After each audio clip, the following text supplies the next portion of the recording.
Hello and welcome back to the second episode of Grimm Chronicles. The second time I've done my weekly update. Today we have Shirley here, and I do set it up so that you get to see Shirley. She's looking at the door, and she's probably not entirely happy that it's not completely closed, so she can move around if she wants to. If I call her, will she look our way? Shirley? Shirley? Yeah, Shirley. Yeah, hi. Yeah, say hi, Shirley. Yeah, you know your name. She's an empath kitty. She's very, very attuned to other people's and cats' emotions, and she kind of gets upset by them. She's a highly sensitive kitty, just like her owner. Anyway, let's get to the books. And despite this being a very, very crazy week in America. We're looking towards the next weeks and days with trepidation, and in a certain sense I want to just talk about books even more so, not to say that I'm not sort of monitoring events, but I do have to monitor myself too in terms of how I take it all in. For example, I wanted to do a vlog yesterday, like a good old-fashioned, like my Vlogmas vlogs, and I got too sucked into, not exactly doom scrolling, but I guess maybe it's what people say doom scrolling is, getting sucked into and getting more anxious by what I was consuming through basically Twitter. Twitter is my, I love Twitter, I do like it, and I've kind of structured it a different way. Now I have lists but anyway, enough about Twitter. It's just whoever, if you're on Twitter, you understand it. And of course, the main person who should never been on there is not on there anymore, and that is good. But it's a start. Should have happened a long time ago. Anyway, let's get to the books. I have not finished anything, but that's not really a surprise considering what I'm reading, and also considering the fact that I am a slow reader. And I think I'm going to try and do there's kind of a lot of space there for me to insert book pictures, since I now know how to do that. It's a little bit of extra work, but it's not a big deal. The first one I want to talk about is The Recognitions by William Gaddis. Clocking in, it has over 900 pages, and I'm only now getting to page 100 because I'm deliberately taking it very slow. It's a book that is sort of encyclopedic in its references to art, architecture, music, books, religious concepts and ideas, on top of the fact that it's actually a really interesting story so far. These really weird, interesting, not healthy people, but it's an amazing novel, and I'm really, really enjoying it. I already tweeted about it being one of those special once in a lifetime reads, I think. And so it's focusing now on this. So it was a father-son, Reverend Guyon, and now his son Wyatt. And Wyatt is very, very interesting, very it's hard to describe, I struggle. He's very enclosed, he cannot communicate well. He's obsessed with abstract, he's an artist, but he's a very sort of, even there, he's a strange artist. And there's this one sentence, it's a quote somewhere about how he doesn't sit around in cafes talking about art. He's either working on a picture or not thinking about it. It's as if his whole being is consumed in what he's producing. And I think one of the directions it's going to go in, it's about a counterfeiter. He becomes a counterfeiter. He copies. And so this idea of, well, but back in the day, to become a master, you had to learn how to copy the masters. And then you have this idea of, you have Bruegels that are from the studio of Bruegel, so people who were not Bruegel practicing their craft, and that there's actually something the whole sort of apprenticeship artisan, that there's something very positive about being humble enough to practice and to understand great art, and how you need to, instead of just going off and creating stuff straight away, which does seem rather, it's sort of still a relative issue. You have, I see that with people, with readers or writing. People who write, even my students, I'm a teacher. The students who write well are usually the ones who read. who are readers. And so the idea that, well, to get a sense of voice, you need to be able to read. Anyway, I'm digressing. It's a fantastic novel. It's dripping with erudition. It's dripping with, so I could sort of see it is kind of, what's the word, not inclusive in that sense, because it's sort of, the more you know about art and music, and like there's a scene where they're talking to each other and it's all structured on the classical musical pieces that are playing on the radio. Tosca's playing, and I'm not that up on it, but I just go look it up. I was looking up the Tosca aria that was playing, and then Sibelius is playing. I mean, all this sort of, it's just, and that's a fun read for me, even if it's going to take me many, many months to read. If not, you know, it'll take me many months. So you'll be hearing more about this book. Moving on to the second book I want to talk about is A Tree Grows in Brooklyn, which is also a really, really good read, but I think it's suffering a little bit because I'm reading it alongside the Recognitions. Not that it's less good or anything, it's just a different, it's as if I think my attention is being diverted away from it in a way that's not really fair to the book itself. So I actually think it's a wonderful book, but I might put it aside until after Recognitions. I'm still drawn to reading it though, but we'll see. That might be something that I'm sort of toying with the fact that I'm reading a lot of things and I am a slow reader, and so anyway. But it is a fantastic, you know, it's the novel of this poor immigrant family, specifically the woman Katie and her strange father, who's not a very likable character, a man full of hatred for everyone and all the races, and he's from Austria. I actually had to check that because it says he hates Germans, and I said, wait, isn't he German? And then I checked, no, he's Austrian, so that's why he hates Germans. He hates everyone. He's just not a very nice person at all. And they just had this really nice, sweet conversation with her mother after she's given birth to her first child, and her husband who's turning out to be somewhat problematic.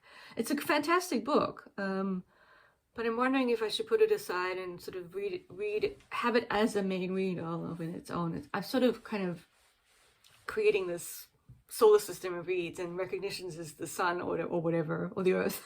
Take your pick, what kind of cosmology you want to go with there. And then you have the things around it that are kind of being read alongside, and maybe The Tree Grows in Brooklyn deserves to be its own sun or earth or whatever, if that makes any sense. I don't know if it does. Moving on to the other reads, I'm still continuing with Winter as part of the read along, the Ali Smith read along, and I've made my peace with it just being what it is. Not great in the sense, and even the other previous two I think are greater books. But an interesting attempt, and actually I'm enjoying it more now that I've let go of certain sort of, like I wanted it to be a different book, a different kind of book, and I don't think the writing is as strong as, for example, either of these other two. But you know, those are high bars, I think, and I don't think that's not really fair. You know, she's trying something else here.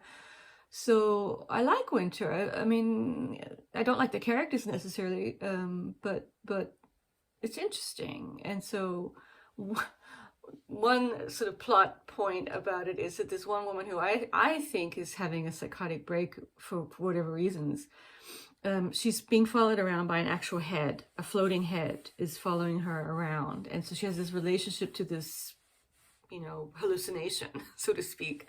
And I actually kind of enjoying those parts, which, yeah, it's probably my favorite part, the head. The floating head. I just think it's just so interesting, and it kind of hones in on even things that come up in other, perhaps even in Recognitions, the face, the head, the face, it's the most important part of sculptures and paintings and us all. It's where the brain is, where the mind is. Anyway, so that's Winter. That's still going. That's still, and it is a quick read, so I'm having no problem keeping up with the weekly check-ins so far. Next off, my audio, which is also a lovely read, and the audiobooks always are kind of like, they don't really compete with the reading books, so they're in a different realm, and I would say it's a slightly less important realm. I prioritize them. I think of them, well, that's actually not quite true, because oftentimes, I mean, all the Patrick O'Briens are great, but anyway, they're in their own separate universe, or solar system, since we're going with solar systems today. The Berry Giant by Kazuo Ishiguro. I know I read Remains of the Day, and I listened to it actually. I've never read it, and I enjoyed it, and I like this one even better. This is great. This is wacky, Kafkaesque, Arthurian, historical, whatever, fiction. And it's really well done, and it's being really well read. And I want my husband to call me princess from now on, but he's not doing that, because in the book it centers on an older couple, which I think is nice, an elderly married couple. And he's always saying, come on, princess, do this, do that, whatever. His word for her is princess. But and I think it's really well done. It's holding my interest. It's really well narrated. I don't really care where it's going.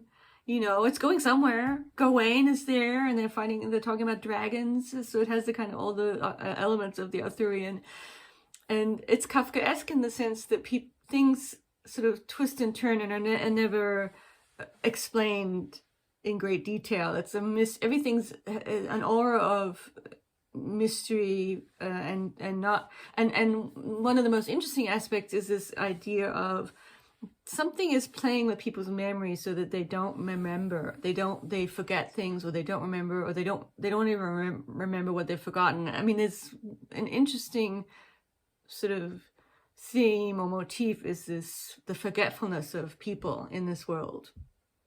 And that's really interesting and also well done. So I'm so glad that my prince listened to it first, and then now I'm listening to it. She doesn't call him prince. He just calls her princess. Axel and Beatrice in this lovely novel. So I'm just enjoying it, and it's a great listen.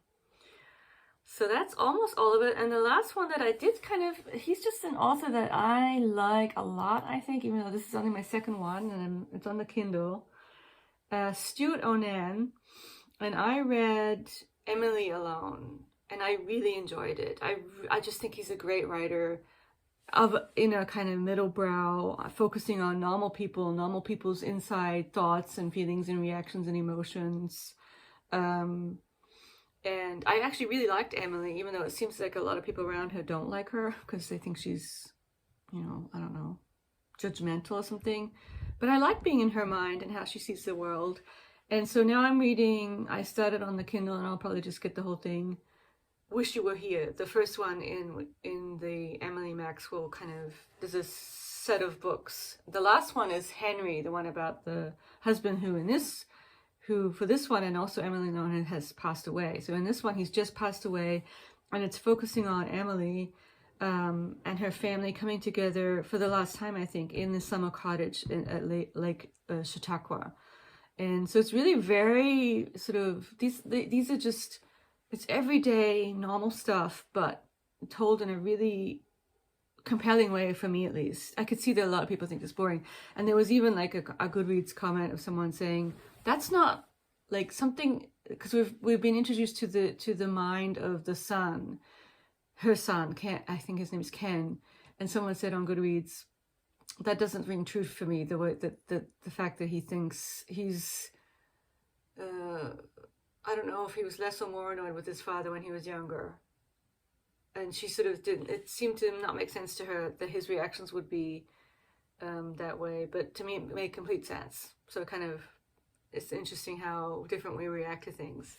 I love his style. I love his writing. I know that someone, Liz Schubert, Mountain Reads, she had recommended The Last Night at the Red. It's about a Red Lobster closing down, and it's just one night, and I'm sure it's great too. I want to read that too. So I really like Stewart Onan. And that's it for now. I'm thinking, I actually was watching my Estonian booktuber, whose name escapes me. I'm so sorry.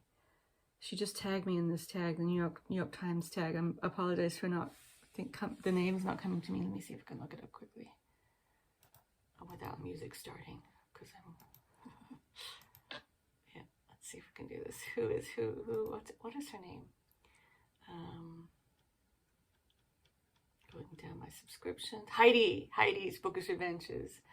tagged me, and that was a fantastic. All her answers were really interesting, but she's reading the Murderbot series, Martha Wells, and I think I've remembered Britta talking about it. And so this is a science fiction series, and I remember Britta liking it, I think, like really liking it. And I actually got the sample from Kindle, because that's what I do, and it's not bad. So, you know, I kind of like the idea of something genre-esque, something that's not highbrow literary fiction like The Recognitions definitely is, to sort of have as something to go to when my brain's not just not ready, or when I just want something different. And so, you know, maybe I'll read the Murderbot series, or at least that one. I know I have all the ones from my TBR that I talked about, so they're in order on the bookshelf, and I'll get to them. And I'm also going to make a list of all the suggestions I got for 60s books too, so thank you for that. Anyway, we're already at 15 minutes. I'm going to wrap this up in... Shirley, you want to say goodbye? Shirley. Oh yeah, I'm so good at annoying my kitties. Say bye. Anyway, thank you all for watching. I'm so happy that you're all here, and please comment on any of these books that you've read or are interested in reading, or anything else. And I will talk to you soon. Bye-bye.